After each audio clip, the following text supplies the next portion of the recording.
So yung gagawin natin ngayon is magagawa tayo ng lemonade. So yes, gagawa tayo ng lemonade. So actually first time ko ito gagawin dito sa shop since hindi ako nagbebenta ng ganitong drinks, no. Isipan ko na what if gawin natin ito sa shop at kung nagustuhan natin or magugustuhan ng panlasa natin, what if kung magugustuhan ng panlasa natin, bakit hindi natin itinda dito, no? So ito siya guys. So bumili ako ng ng dalawang lemon.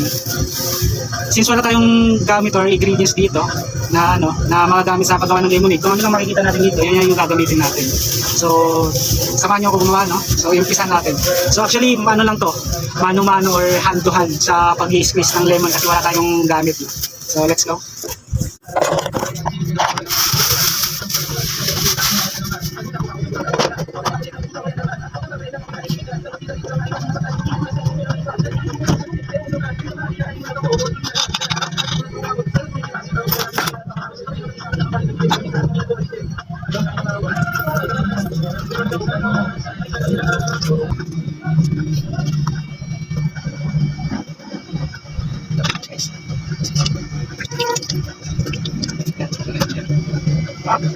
Rolling six one.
Okay.